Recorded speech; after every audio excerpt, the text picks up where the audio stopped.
नमस्कार दोस्तों, मैं हूं बेनाम और आप सुन रहे हैं हॉरर कहानी, वो भी मेरी जुबानी। दोस्तों, आज की कहानी ट्रक ड्राइवर की है जिनका नाम रुद्रांश पिलाई है। तो चलिए अब ये कहानी रुद्रांश पिलाई के नजरिए से सुनते हैं। लेकिन उससे पहले आप लोगों से एक शिकायत है। आप लोग कहानी पूरा सुनते हैं लेकिन लाइक नहीं करते। इस बार मैंने आप लोगों से बहुत उम्मीद लगाई है कि आप लोग इस बार वीडियो को लाइक भी करेंगे और चैनल को सब्सक्राइब करके अपना सपोर्ट भी जरूर दिखाएंगे। तो अब ज्यादा समय नहीं लेते, चलिए कहानी की शुरुआत करते हैं। मेरा नाम रुद्रांश पिल्लई है। मैं केरल के त्रिशूर का रहने वाला हूँ। पहले मैं एक मैकेनिक था।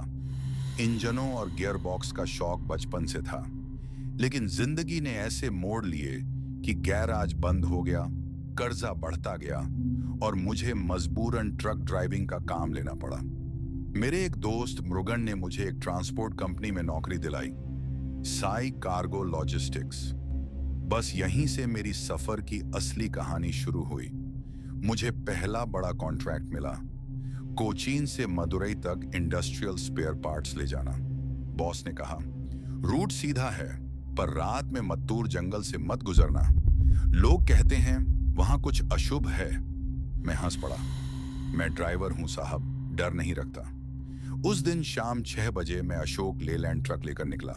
मौसम बदल रहा था, हवा में नमी थी और आसमान में बादल बिजली के साथ खेल रहे थे। ट्रक के डैशबोर्ड पर मैंने अपनी मां की फोटो रखी, वही मेरी रक्षा थी। रास्ते में छोटी छोटी गांव आए, टी स्टॉल्स, मंदिर और कभी कभी रोड के किनारे मिट्टी के दिए जलते दिखते। रात के 11 बजे मैं मत्तूर फॉरेस्ट हाईवे के पास पहुंचा। वहां से 40 किलोमीटर तक बस जंगल और पहाड़ थे। रोड के बीच एक पुरानी स्टोन आर्च थी जिसमें लिखा था देवगिरी विलेज 3 किलोमीटर। लोकल लोग कहते थे इस गेट के नीचे एक यक्षिणी और पिशाचिनी का पुराना खंडहर है, जहां एक शापित देवी बंद है जो कभी इंसान थी।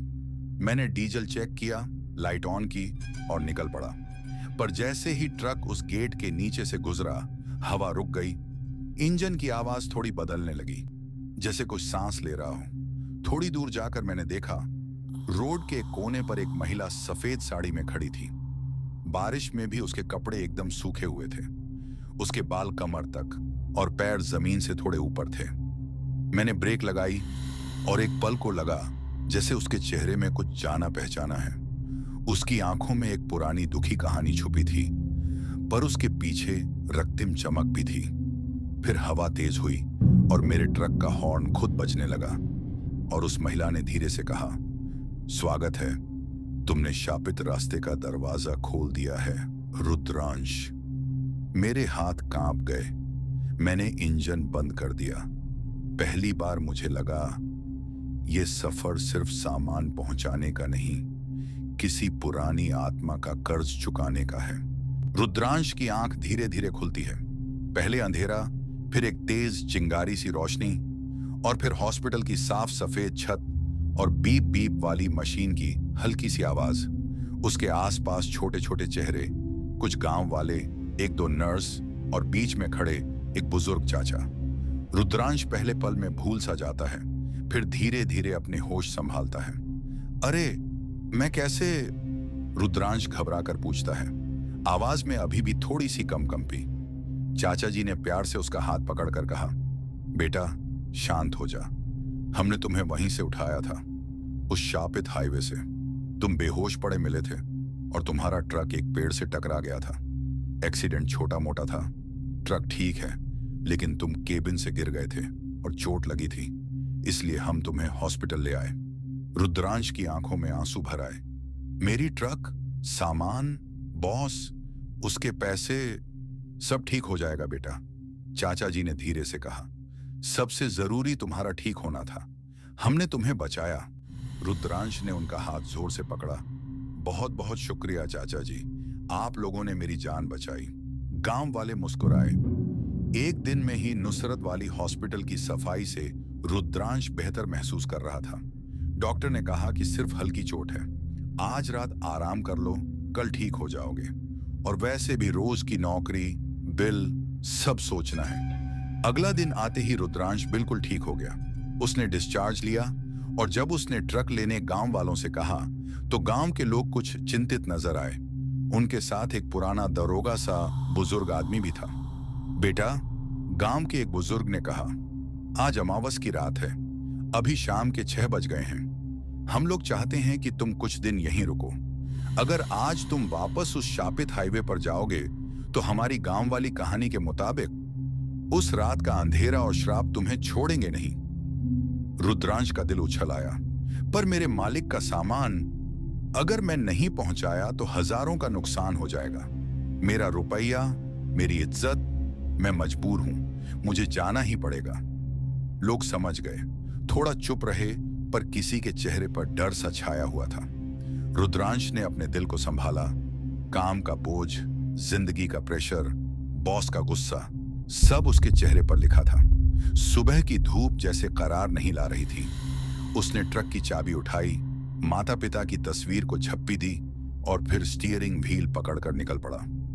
शाम के 7 बजते ही रुद्रांश ट्रक लेकर फिर से उसी शापित हाईवे पर घुस गया।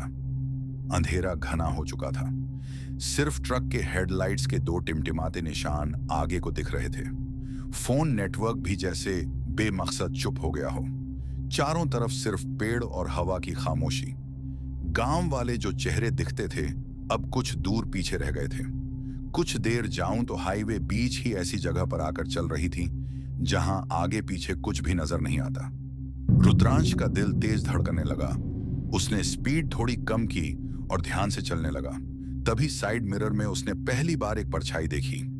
हल्की सी और ज्यादा दूर से लगती थी, जैसे कोई भूत चलता हुआ उसी रास्ते के समानांतर हो।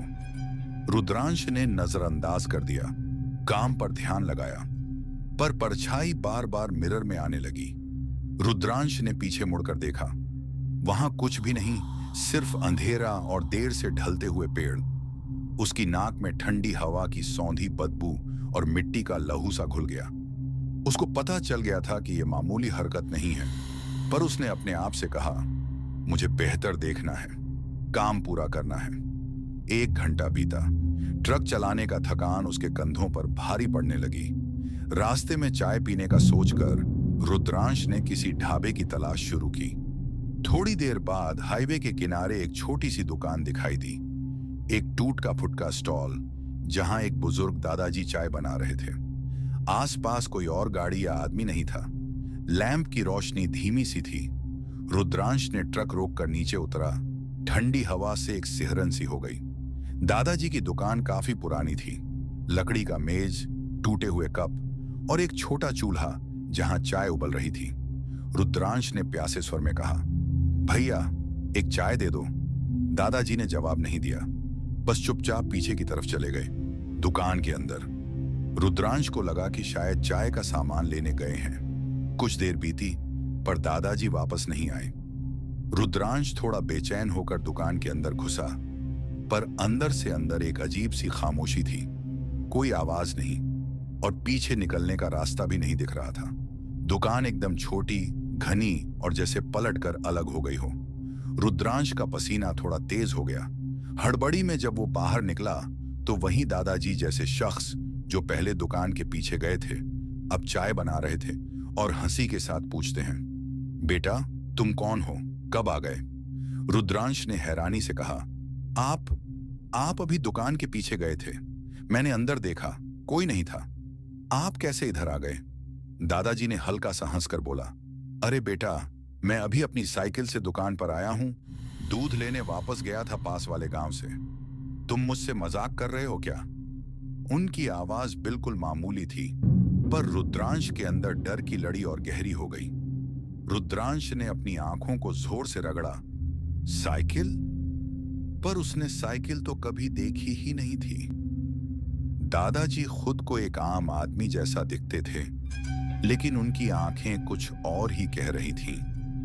एक पुरानी कहानी का एहसास जिसे रुद्रांश समझ नहीं पा रहा था। दादाजी ने एक कड़क चाय बनाकर रुद्रांश को हाथ में दे दी। छोटे से कटोरे में गर्म चाय की भाप उठी और उसके अंदर अदरक का तेज स्वाद था।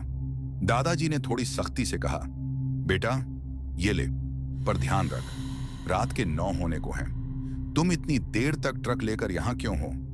ये हाईवे शापित है। अमावस की रात को कुछ भी हो सकता है। लोग कहते हैं जो आज रात यहां से गुजरे कुछ वापस ही नहीं आता। अभी वक्त है, वापस जाओ, कल सुबह अमन से निकल लेना। रुद्रांश ने हाथ से चाय ली, पर अंदर से घुटन सी महसूस हुई। मेरा सामान बॉस, अगर मैं आज न पहुंचाऊं तो नुकसान हो जाएगा। उसकी आवाज में मजबूरी थी। तभी आगे से हेडलाइट्स आईं। एक छोटी सिडान तेज रफ्तार से गुजरी और तुरंत ब्रेक मारकर रुकी। ड्राइवर की खिड़की से एक आदमी ने सिर बाहर निकालकर जोर से पुकारा, अरे भैया, तुम यहां क्या कर रहे हो? इतनी देर रात में ट्रक यहां खड़ा करके? जल्दी निकल, ये जगह खतरनाक है। रुद्रांश ने हंसी में जवाब दिया, भाई मैं चाय पी रहा हूं, दादाजी यहां चाय बना रहे हैं। कार वाला थोड़ा गुस्से और घबराहट के बीच बोला, यहां कोई ढाबा नहीं है। तुम पागल हो क्या? चलो जल्दी ट्रक चलाओ, मैं भी वापस जा रहा हूं। आगे मैंने एक साधु को देखा था जो मुझसे बोला, वापस जाओ। मैं भी वापस ही जा रहा हूं, कल सुबह से सेफ रहेगा। रुद्रांश जैसे ही ढाबे वाली तरफ मुड़ा, उसकी धड़कन तेज हो गई। वहां कुछ भी नहीं था, सिर्फ लंबे पेड़ और घना अंधेरा। दादाजी की दुकान जैसे हवा में घुल गई हो। उसका दिमाग जैसे समझ ही नहीं पा रहा था कि यह सब क्या हुआ। कार वाला तुरंत बोला, देखा, कहां गया तेरा ढाबा? चल निकल यहां से। और बिना इंतजार किए कार घुमाकर निकल पड़ा। रुद्रांश के माथे से पसीना बहने लगा। उसने चाबी घुमाकर ट्रक स्टार्ट किया, लेकिन उसके मन में एक सवाल छिपा रहा, ढाबा कौन था, कैसे गायब हो गया? पर अब उसके पास देने के लिए बहुत कम वक्त था। उसने हाथ से स्टीयरिंग मजबूती से पकड़ा और तेज चल पड़ा। कुछ ही मिनट बाद ट्रक के बेल बजने के साथ ही उस रात का एक और अजीब मोड़ आया। रास्ते के किनारे कुछ लोग हाथ हिलाकर उसे रोकने लगे। रुद्रांश ने ब्रेक लगाकर धीरे से बंद के पास गया। 2 आदमी, एक जवान और एक मिडिल एज औरत, अंगूठे से सिग्नल कर रहे थे। उनके कपड़े मिट्टी से धुले हुए, हाथों में थोड़ा सामान था, जैसे रास्ते में रुक गए हों। रुद्रांश ने खिड़की नीचे की, भैया लिफ्ट मिल सकती है क्या? हमारी बस टूट गई थी और आज रात यहीं रुक गए थे, आगे कोई गाड़ी नहीं मिल रही। जवान ने बड़ी नरमी से कहा। रुद्रांश के अंदर कुछ डर और कुछ इंसानियत दोनों एक साथ टकरा रहे थे। आज रात का रास्ता खतरनाक है, मिडिल एज औरत ने दबे स्वर में जोड़ा, पर अगर आप ले जाएंगे तो हम सुबह तक गांव तक पहुंचकर आपको छोड़ देंगे। रुद्रांश ने थोड़ा सोचा, अगर वो इन्हें न ले जाए तो क्या, पर अगर इनके साथ जाए तो शायद हिम्मत बढ़ेगी भी। उसने ट्रक के पीछे एक अनदेखा सहारा महसूस किया। साथियों की छोटी सी मौजूदगी उसके डर को कम करने लगी। चलो आ जाओ, उसने कहा, बस चुपचाप बैठे रहो और सीट बेल्ट बांध लो। दोनों ने ट्रक में चढ़ाई की। जवान ने अपना नाम बताया, कन्नन, और औरत ने कहा उसका नाम मीरा है। उनकी हल्की सी बातचीत, गांव की कहानियां और अपनी थकान की बातें सुनते ही रुद्रांश का दिमाग थोड़ा शांत हुआ। कन्नन के मजाक, मीरा की हल्की सी हंसी, ये सब उसके लिए एक छोटा सहारा बन गए। उनकी आम इंसानी बातें इंजन की हल्की गूंज में घुल गईं और ट्रक की ध्वनि एक सामान्य सफर जैसी लगने लगी। लेकिन सच्चाई कभी दूर नहीं जाती। रास्ते भर कुछ छोटी छोटी अजीब चीजें होती रहीं। साइड मिरर में कभी कभी हल्की परछाई, पेड़ों की दरार जैसी आवाज, दूर से किसी अनजाने का बेमन रुदन। पर जब रुद्रांश कन्नन और मीरा की तरफ देखता, उनकी आंखों में डर की जगह भरोसा दिखता।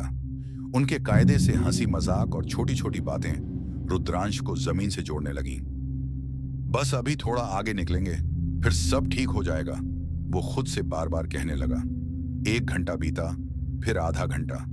ट्रक चलता रहा। रुद्रांश ने धीरे से स्पीड कम रखी और हर थोड़ी देर पर आंखों से मिरर चेक करता रहा। कभी कभी मीरा चुपके से धीमी आवाज में कोई गीत गा देती, कन्नन कोई खट्टी मीठी याद साझा करता। छोटी बातें जिनसे डर कम होने लगा। उनके साथ होने से रुद्रांश का मन काफी हद तक संभल गया। वो अपने काम पर ध्यान देने लगा, रास्ते के टर्न्स और गड्ढों को नजर में रखते हुए। फिर रास्ते में एक छोटा सा पुल आया, वही जहां से खंडहर का रास्ता शुरू होता था। पुल के आगे हवा ठंडी सी पड़ गई और चारों तरफ पेड़ों की छाया गहरी हो गई। रुद्रांश ने इंजन धीमा किया। कन्नन ने चुपके से कहा, भैया, अगर आप चाहें तो हम यहीं उतर जाते हैं। कल सुबह हम थोड़ा आगे चलकर आपको छोड़ देंगे। रुद्रांश ने थोड़ा रुककर उनकी तरफ देखा। उसकी आवाज थोड़ी कमजोर थी पर निश्चय से भरी। नहीं भाई, मैं अपना काम पूरा करूंगा, पर आप लोगों का शुक्रिया। आज आप लोग ना होते तो मेरा हौसला टूट जाता। ट्रक उस पुल पर से धीरे से गुजरा और चारों मुसाफिर सामने की छोटी सी रोशनी में एक साथ थे। अंधेरा अब भी था, लेकिन साथ होने से अंदर का डर थोड़ा कम हो गया था, बिल्कुल जिंदगी की तरह। जब इंसान साथ में होता है तो अकेलापन कम लगता है और डर का बोझ हल्का पड़ जाता है। पर कहानी यहीं खत्म नहीं होती। रुद्रांश जाने बिना किसी ओवर ड्रामेटिक मोड़ के अपने आगे के सफर के लिए तैयार था। आगे कुछ पुराने निशान, छोटी सी आवाजें और एक अनजानी खामोशी उसका इंतजार कर रही थी। रात के 12 बज चुके थे। हवा में अजीब सी ठंड और सन्नाटा भर गया था।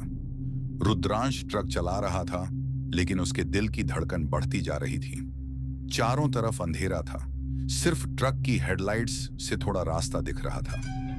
तभी उसकी नजर पड़ी। हाईवे के बीच एक औरत लेटी हुई थी। उसका चेहरा हाईवे के दूसरे तरफ था और उसके लंबे बाल हवा में हिल रहे थे। रुद्रांश ने हॉर्न बजाया, 1 बार, 2 बार, लेकिन औरत हिली तक नहीं। ये क्या बात हुई, उसने सोचा और ट्रक रोककर धीरे से नीचे उतर गया। उसके कदम पत्थर की तरह भारी लग रहे थे। जैसे जैसे वो पास जाता, हवा और ठंडी होती जाती। उसने औरत के कंधे को हिलाकर कहा, बहन जी, उठिएगा, यहां सड़क के बीच क्या कर रही हो? लेकिन जैसे ही उसने उसका चेहरा देखा, उसके पैरों के नीचे की जमीन हिल गई। वो औरत नहीं थी, एक लाश थी। चेहरा पूरा जला हुआ, आंखें बिल्कुल गायब, सिर्फ खाली गड्ढे जैसे। उसके होंठ से हल्की सी जली हुई गंध आ रही थी। रुद्रांश का गला सूख गया, उसके हाथ कांपने लगे। उसने चिल्लाकर ट्रक की तरफ भाग लगाई और केबिन में घुसकर दरवाजा जोर से बंद कर लिया। ट्रक स्टार्ट करते ही उसके पीछे से आवाज आई, रुद्रांश। उसका नाम किसी ने लिया था, वो भी बिल्कुल वही आवाज जैसे किसी ने उसके कान के पास से कहा हो। रुद्रांश ने रियर मिरर में देखा और उसका खून जम गया। वही जली हुई औरत उसके ट्रक के पीछे खड़ी थी। उसका चेहरा पूरी तरह से अंधेरे में था, लेकिन उसके जले हुए होंठ मुस्कुराते हुए दिख रहे थे। रुद्रांश ने गैस पेडल दबा दिया। ट्रक तेजी से आगे भागने लगा।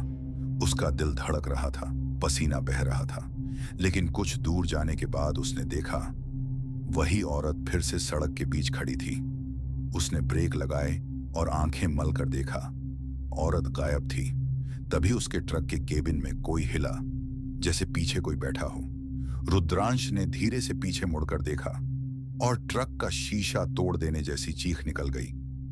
वही जली हुई औरत उसके केबिन में बैठी थी, बिल्कुल उसके पीछे। वो मुस्कुराई और धीरे से बोली, तुमने कहा था तुम्हें जल्दी पहुंचना है ना रुद्रांश? चलो, मैं तुम्हें अपनी मंजिल तक पहुंचा देती हूं।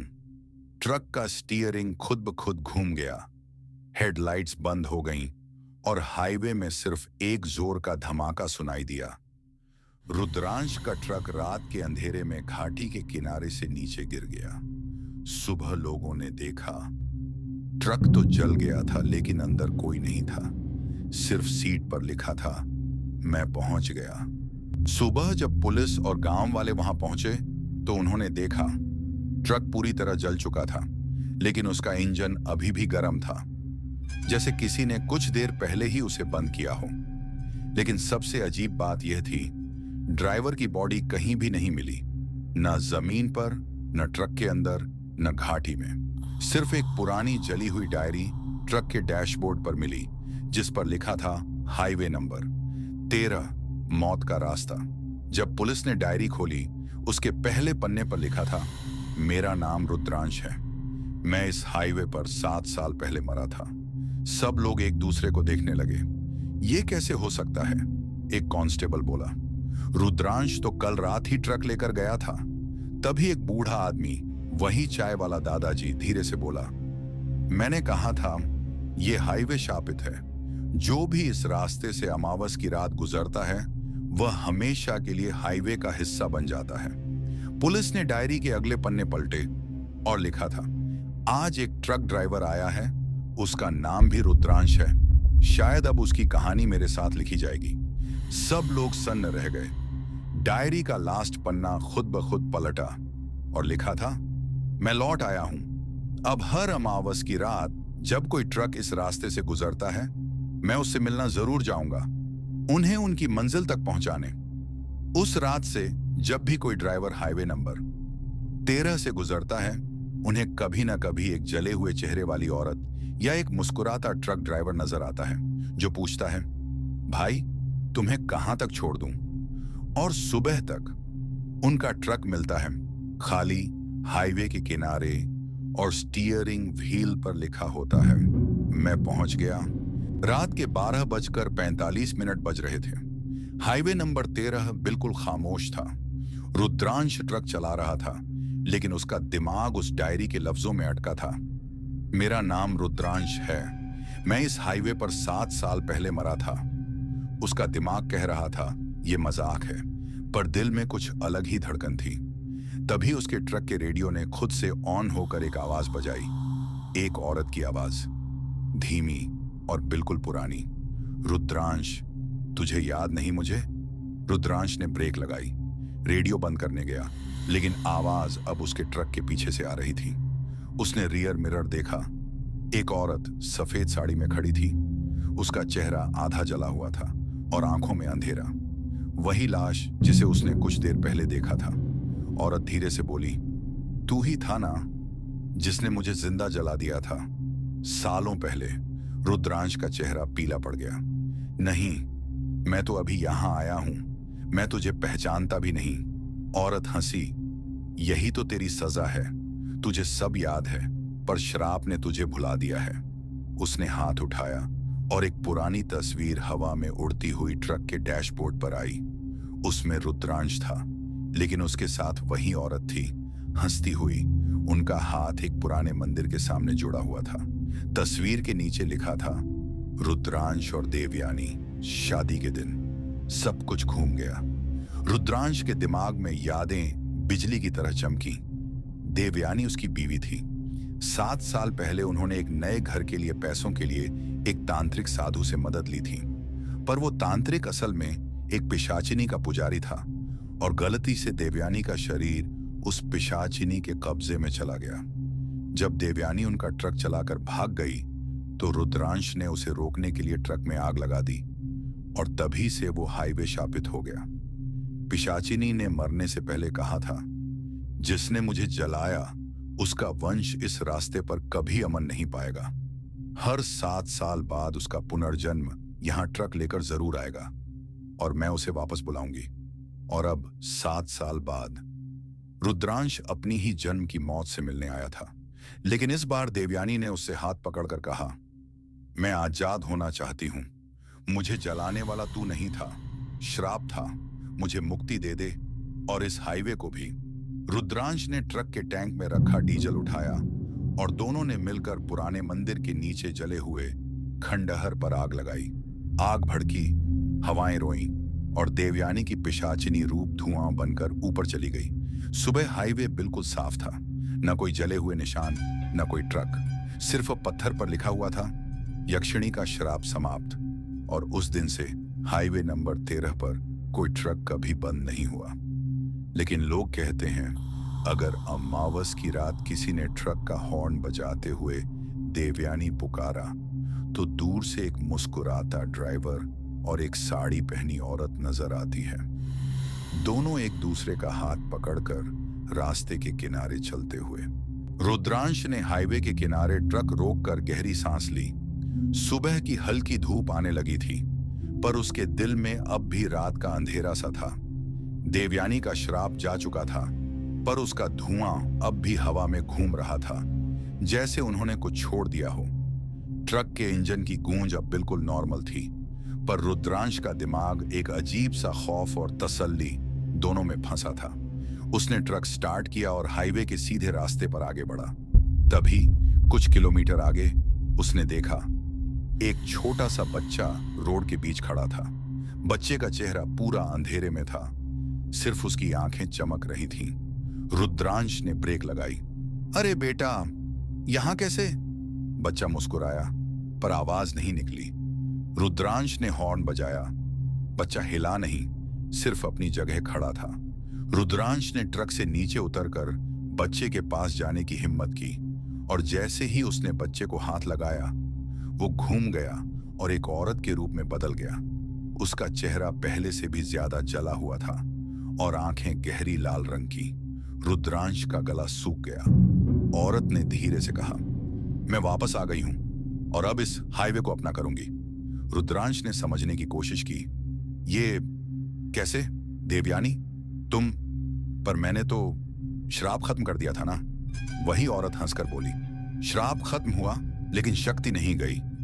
मैं हर 7 साल में एक नया रूप लेकर लौटती हूं और इस हाईवे से गुजरते हर ट्रक ड्राइवर को अपनी कहानी में शामिल करती हूं। तुमने मुझे मुक्ति दी, पर अब तुम मेरी कहानी का हिस्सा बनोगे।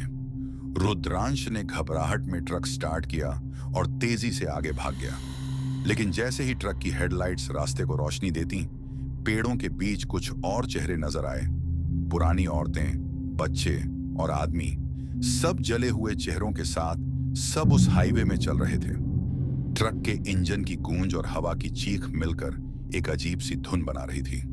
रुद्रांश समझ गया, ये हाईवे सिर्फ सड़क नहीं, एक जगह है जहां मुक्ति और श्राप साथ साथ रहते हैं। और जैसे ही वो स्पीड बढ़ाता है, ट्रक के पीछे एक और ट्रक निकल आता है, पुराना, खराब और सिर्फ हेडलाइट्स ही चल रही हैं।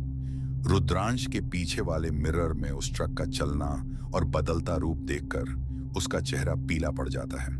और तभी रेडियो खुद से ऑन हो गया। धीमी आवाज में वही पुरानी औरत बोली, अब तुम समझ गए ना, रुद्रांश, हर ड्राइवर को एक रास्ता और एक कहानी चाहिए होती है। तुम्हारा सफर यही खत्म नहीं हुआ।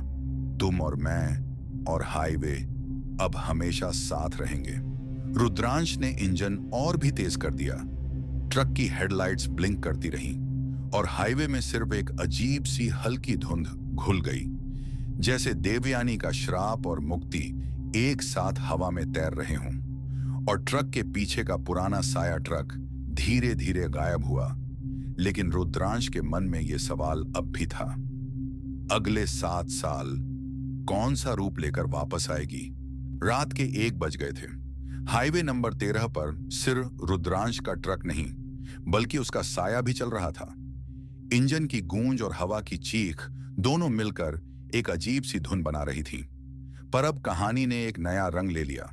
रुद्रांश का साया ट्रक के पीछे से कभी कभी आगे आता, जैसे खुद से चल रहा हो, और कभी पीछे छिप जाता।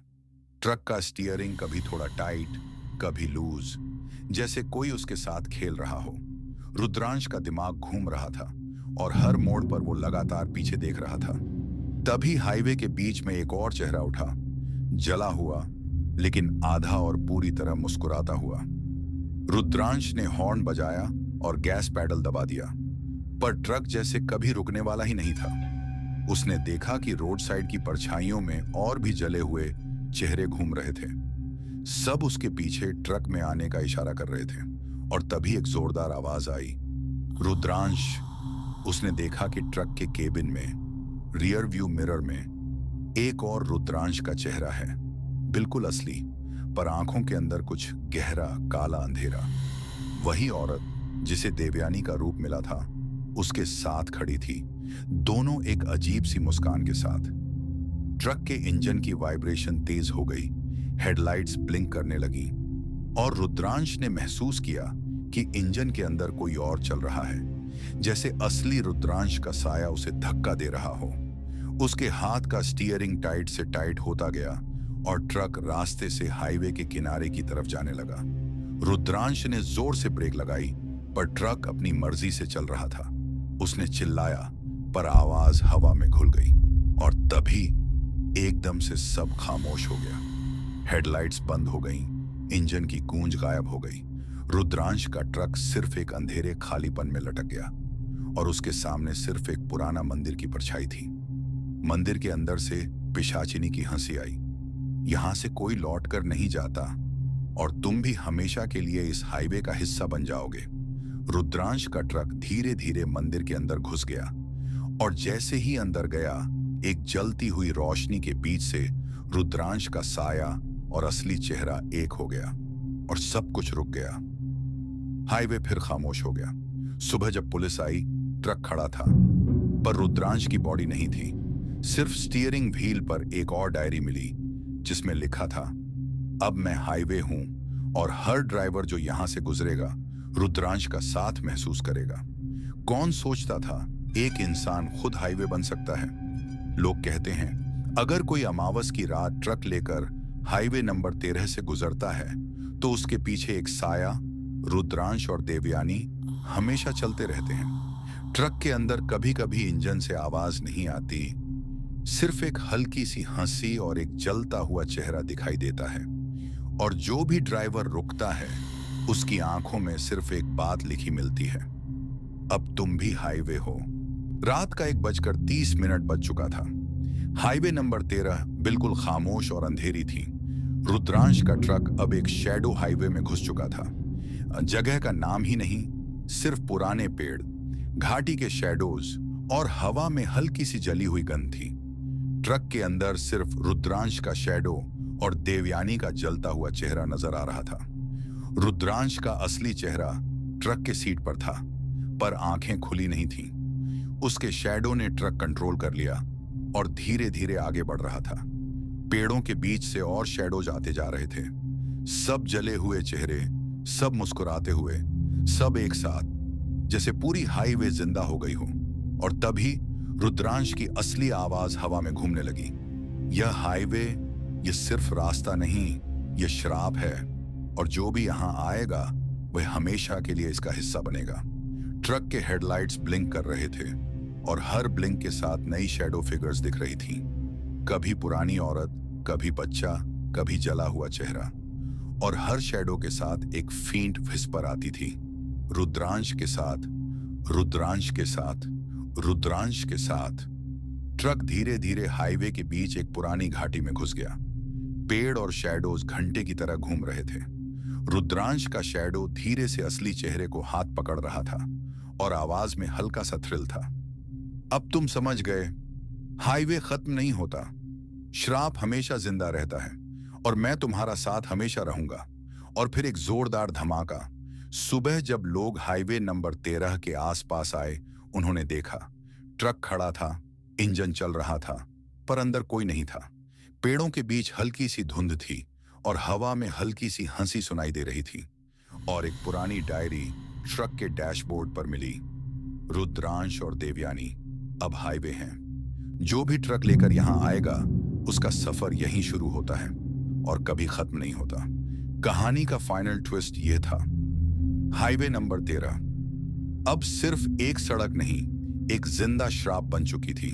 रुद्रांश और देवयानी के शैडोज अब भी हर रात हर ट्रक के पीछे चल रहे हैं, और जो भी ड्राइवर सोचता है कि मैं इससे बच गया, वह भी सिर्फ एक शैडो बनकर आगे की रात का इंतजार करता है।